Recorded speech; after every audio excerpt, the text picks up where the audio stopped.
This incident occurred over the past year, and I was so rattled by it that I haven't had a chance to process it until recently. As an 18-year-old male, I never in my life thought I'd ever have any association with a stalker. In the media, stalker stories are always portrayed as some creepy bottom feeder becoming obsessed with a sweet but clueless girl and slowly invading every aspect of her privacy. My encounter with a stalker was far different and occurred during the first time I was ever living on my own. I'm originally from the East Coast, but I'm currently a freshman attending college in Los Angeles. The dorms were closed and classes virtual, but I ended up coming to LA anyway, getting an apartment close to campus. I was really excited to move across the country and live on my own in a new city and get a taste of adulthood for a year. I wasn't completely alone though. I had friends from the past who also ended up in LA. My friend Tommy was a close friend that I had made at camp years ago who attended another college in LA. My other friend Felix was incidentally also from the same camp, and back in the day the three of us had been very close. Felix had decided to take the year off and make music with his friends in LA. My apartment building was only about 8 buildings down from Felix's. However, with my packed weeks and free weekends, our schedules were nearly the opposite. As a result, I ended up growing particularly close to Tommy, and we would alternate who went where due to the 20-mile Uber ride between us. Oftentimes, Tommy and I would hang out with Felix and his other friends whenever Tommy came to my area of the city. With all of that background, you should have a good idea of the context that this incident happened in. My apartment was about a 5-minute walk from a downtown area with restaurants, grocery stores, coffee shops, and boutiques. When I first moved in the fall, I took advantage of the pleasant nights in contrast to my home's often harsh climate by taking long walks at night through the well-lit and populated streets to explore and get familiar with my new neighborhood. LA is a beautiful city with a dynamic culture and unbeatable weather, but it does have the constant and often harsh reminder of homelessness, many of whom have mental illnesses and have otherwise been discarded by society. I had grown to despise the indifference that is shown toward them by people on the street, who avoid their eyes at all costs. In particular, during my first week, I was crossing a major boulevard when I noticed a man who appeared to be homeless in a wheelchair, with one of his wheels caught in a deep pothole. He wasn't making any noise, but he was flailing frantically. I was far behind him and could not believe that people were just walking past him, looking down at their phones as they passed him. I was so frustrated I ended up yelling to the people ahead of me in the crosswalk and got a middle finger back. I asked him if he needed help, and he still didn't talk, but he nodded. He was crumpled into what seemed like a wrinkled but finely made tuxedo jacket. I could only see his frizzy blackish-gray hair. I got his wheel out of the pothole and quickly wheeled him across the street. As I got him onto the sidewalk, he abruptly turned to me, exposing his face only inches from my face. I pulled away, both because he was way too close to me and also because of his startling face. He was tan, a deep worn tan with deep sun wrinkles, like you'd imagine on old people at a Florida beach, forming what looked like a mask. His eyes were sunken deeply into head and completely dead. I mean, completely vacant. It didn't even feel like he was looking at me, but through me. "Get the fuck away," he growled in a voice that was so raspy it didn't even sound human. I scoffed at the man and continued walking, assuming that would be the last I would ever see him. I continued on with my life for some time and had forgotten about him entirely. That did not last long. To walk to the grocery store, I have to pass through an area with a great amount of foot traffic. In this area, one afternoon, I spotted a man far in front of me that was soon to pass me walking oddly. It wasn't exactly a limp, it was almost like he was drunk. It wasn't until I got closer that I recognized his blank eyes and frizzy hair. There was no wheelchair in sight. There was something about the man that raised major red flags in me. Maybe it was the vacancy of his eyes, or just some judgmental gut instinct that told me to get away. I tried to reserve as much judgment as I could because I figured he likely had some sort of mental illness. I was hoping to pass him quickly without acknowledgement. but when I got beside him, he stopped walking, causing me to momentarily pause. It sent a shiver down my spine, but I smiled at him and quickly kept walking. After that incident, I saw him many times, and every time, he'd turn to my direction. I learned to ignore it and barely registered it.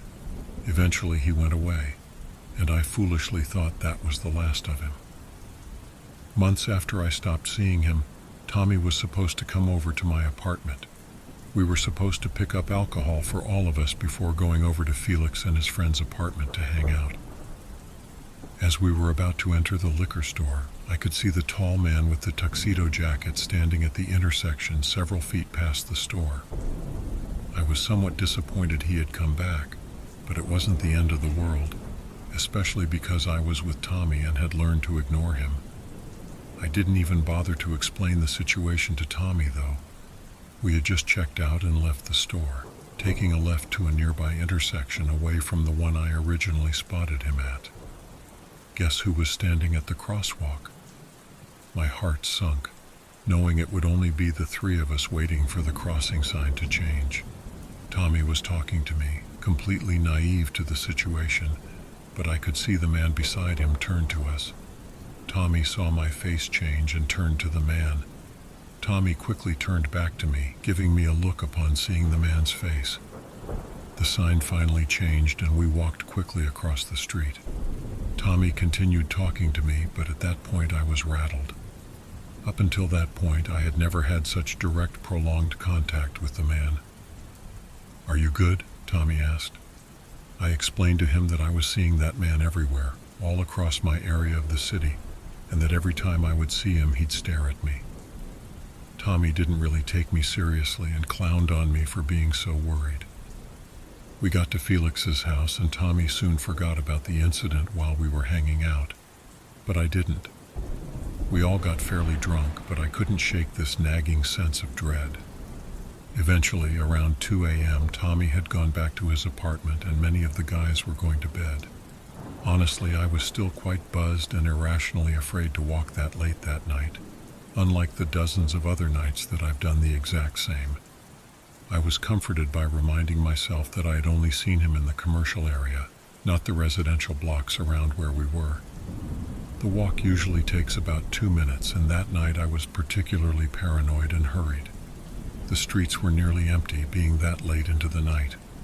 I passed one of the crossroads, but as I got closer to the next one, I saw a figure sitting on the curb of the intersection diagonal from the one I was about to reach. My heart started pounding, but I assured myself it could just be a drunk college student. As I got closer, I could see the white streaks in the man's hair. You know those moments when you see something so shocking and you get momentary tunnel vision? It was exactly that, and combined with my drunkenness, I almost fell over once I realized who it was. The man lifted his head and glared at me with his empty eyes. That moment is one of the only moments in my life that I felt genuinely in danger. I got to the intersection hesitantly. I expected him to stand, but he didn't. He stayed sitting on the curb, seemingly waiting for my decision. I looked down the cross street and wondered if I should walk around the block so that he wouldn't know where I lived. But part of me wanted to sprint to my building 200 feet ahead. The thought of him knowing my address was unsettling. I was running through the choices in my head when I thankfully heard two guys approach the intersection from the opposite end of the crossroad, right in the path of the man on the curb. They were both drunk, but when they saw him, they looked at him and both looked at each other, then looked at me, frozen. "There you guys are," I yelled at them, beckoning them down the crossroad. They picked it up almost immediately, then yelled, "Hey, back," quickly passing him. As we walked down from the intersection, one of them asked if I was okay. I explained to them what was going on. We had reached the street parallel to mine. They reached their building and said goodbye to me, and I was alone again. It had to have been 3 by that point, and I was exhausted. I decided to sprint home from the opposite direction from where he was. When I got to the door, I couldn't help myself and looked at the intersection as I unlocked the door, and he was gone. I quickly opened the door and closed it behind me. After that fiasco, I stayed in my apartment for a few days, working from there instead of going out in public. A few days in, I realized I was being ridiculous and left to get a coffee. Luckily, he wasn't there. For weeks, I continued to walk through the area without any sight of the man. After enough time, I assumed he was gone. Maybe he was just trying to scare me, and he was satisfied after doing so that night. Once again, I made the stupid, naive assumption that he was gone. By that time, it was late into the spring term, and people had started to go back to their homes all over the country.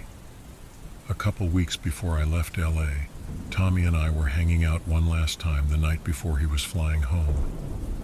I had grown to appreciate Tommy's apartment. It was one of the only places I felt entirely safe, due to being so far from my neighborhood in the city. I had previously told Tommy about the events that occurred that night, and he finally believed me after that.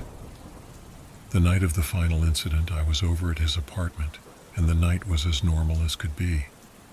Late into the night, Tommy and I had decided to take a walk to a 24-hour donut shop a couple blocks north of his building.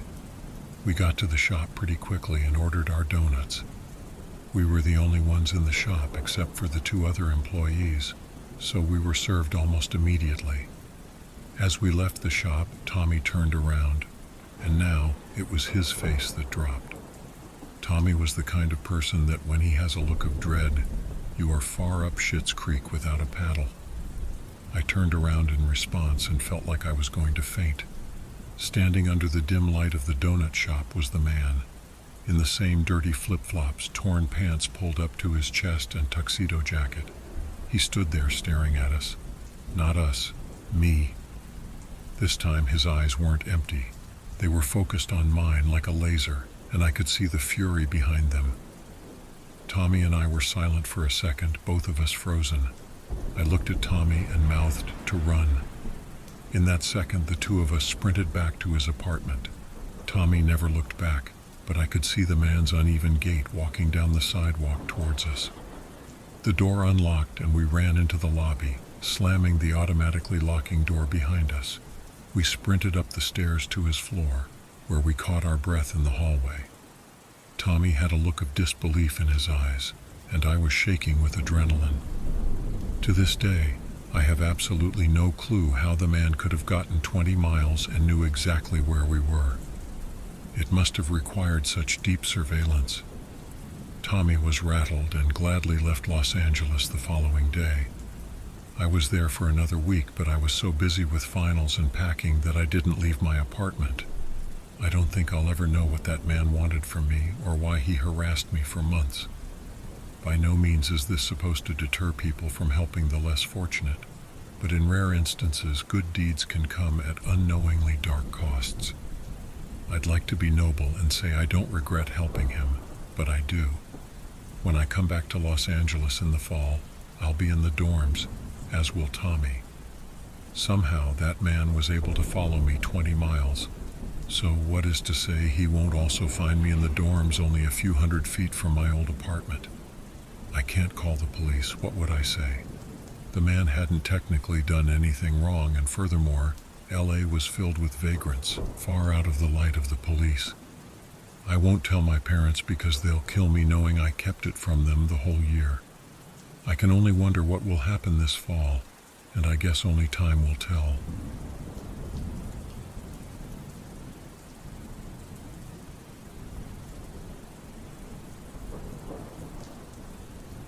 I'm in my 20s now, and unfortunately for me, have had a ton of creepy encounters. Probably the worst is this guy from high school who developed a crush on me. I'll call him Mark, and use different names for other people. Tons of people in my town know this story, and I'm going to try to avoid giving away a lot of hints because honestly, he still creeps me out, and the whole situation still makes me uneasy. Mark was the same age as me and had been held back a year, so I met him when I was a sophomore and he was a freshman. I want to start by saying Mark wasn't a bad-looking guy. He wasn't even socially awkward and was a talented singer and musician. Despite him not having your typical something's off vibe, something was definitely off. I was pretty popular back in the day, so I brushed Mark off without even a thought about him. Everyone was uneasy around him. This included teachers and parents of other students. I had to deal with Mark because we were both in theater. He started telling everyone, myself included, that he had a crush on me barely after a day of knowing me. He used to try to hang out with my friends and I constantly. He started doing weird things like asking people where I was when I was absent or not at rehearsal, because my role didn't require it. If you're in a show, you can go to all the rehearsals even if you're not rehearsing on stage that day. And he started going to every rehearsal. He would just stare at me, and soon he got to the point of staying much longer than required. He would park facing the theater exit and wait for me to come out, always offering rides. By my junior year, the amount of times he would approach me and other people about how great I was getting less annoying and more disturbing. I basically just cursed him out and became exceptionally rude, which really only made him try more. Something to note about me is I am a very picky eater, and people who have known me for years can't keep up with what I do eat and what I hate. But Mark started buying me food and giving it to me, and it would always be these particular things that there was no way he should have known unless he just watched me constantly. Winter started to roll around and I was just creeped out. Everyone basically said he was the creepiest dude ever, and how I hadn't been completely freaking out before now was beyond them. I was very close with 3 guys. 2 were brothers, Jason and Mike, and my best friend Toby. Jason and Mike went to church twice a week and announced to myself and some mutual friends that Mark had been kicked out of the youth group for inappropriate advances on girls there, apparently of all ages. It was around this time Mark just started following me, sitting across from me in rooms, at lunch, in the theater. Being rude hadn't worked, being neutral hadn't worked, so I was just acting like he didn't exist at this point. It was hard considering he started following us to dinner after shows and sitting at other tables next to us in restaurants. Here is where it gets bad, and I didn't even realize this was as potentially bad as it could have been until I was an adult. After rehearsal, Jason and Mike headed home in Jason's car, and I got in Toby's car. They all lived in the same community, and there was a park and a lake there, and we decided to go walk around. Apparently, Mark decided following us wasn't out of the question, and as we got to the parking lot, he did too. Jason, Mike, Toby, and I just walked around throwing rocks into the lake and talking, and Mark followed us. Being that it was cold, he literally took it upon himself to try to put his coat on me. He insisted, as I refused, and finally I just took it. Mistake. Jason and Mike got into Jason's car because they were over Mark being creepy and said we needed to get out of there. Mark tried to leave his coat with me, but I didn't want anything to do with anything of his. Toby insisted he take the jacket back and told him to get lost. Everyone knew we were best friends and he was over 6'4". I said I could take care of it. Second mistake. I took it off and handed it to him through the window of his truck, and he said in a dead serious tone, "I am going to put this in my shrine to you." I remember I huffed angrily but didn't say anything, and as I went to walk back to my friends, I looked back at him. His eyes went dead and he said so blankly, "You know you're the type of girl that makes guys like me bring guns to school." That was as for me. I excused myself as nicely without being too nice and got into Toby's car. He could tell something had happened and asked about it. I repeated what I had been told. Once Jason was back in his car, Toby called him and told him what happened and said not to go anywhere until Mark left. After about 5 minutes he did. We all went to Jason's house, and the 3 of them, including Jason and Mike's parents, said this had gone on long enough. Toby decided to spill the beans the second he saw my parents, saying if I wouldn't tell them, he would. What Mark had said was now a threat. My mom called her friend who was a cop, and she went to the school the next day. What exactly happened to Mark, I don't know. All my mother, our cop friend, and the administration at our school did was say it was taken care of, and he was no longer allowed to be within 100 feet of me. The rest of my senior year was filled with him staring at me, but never coming up to me. Throughout this year, and the entire year after his comment to me, People I barely knew would approach me saying Mark said weird stuff like wanting to marry me, and even creepier, that he had a shrine to me. I like to believe there was never a Shire, and he was just being weird, but everyone in my life swears they believe this shrine existed. I hate to think what would have happened had I not been with Toby, Jason, and Mike, and if Toby hadn't told my mom what had been happening. Every now and then I wonder, could this guy have shot up our school, killed me, my friends, and innocent people? I like to think this was all a bunch of talk from a weird guy, but so often people do end up acting on their insane ramblings.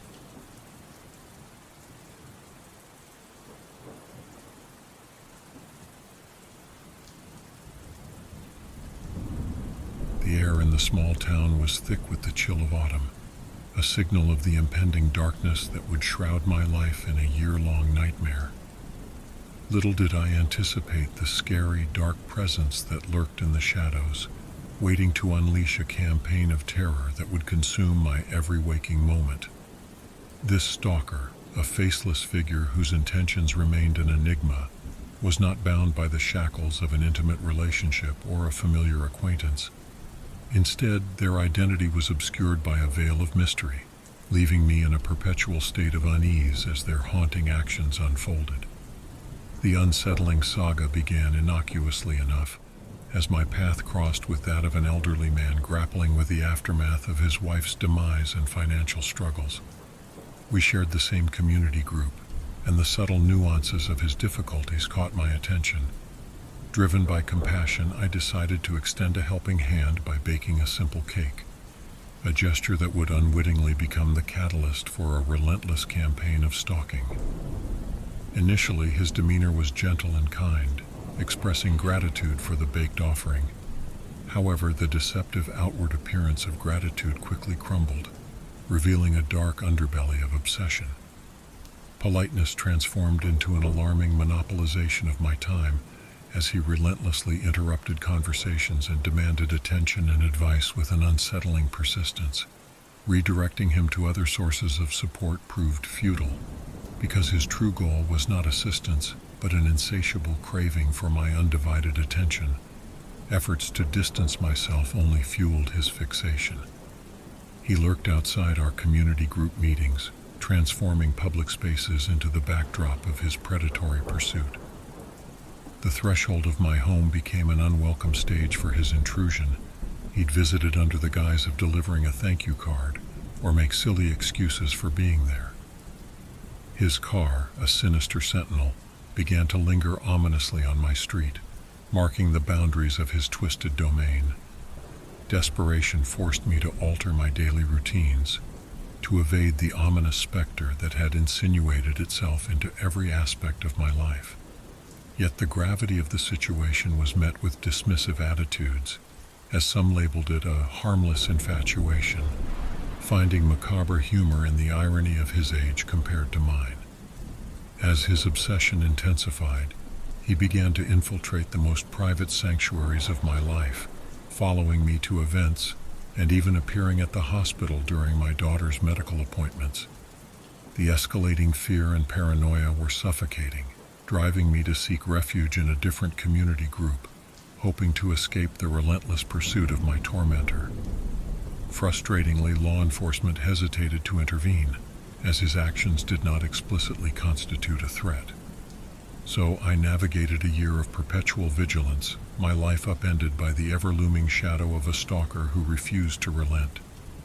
The ordeal became an inescapable reality, an uncomfortable, embarrassing, and often frightening existence that permeated every facet of my being. Finally, the gravity of the situation was acknowledged by the group leaders. Armed with a newfound awareness of the severity of the stalking, they issued a stern warning, threatening to report any further contact.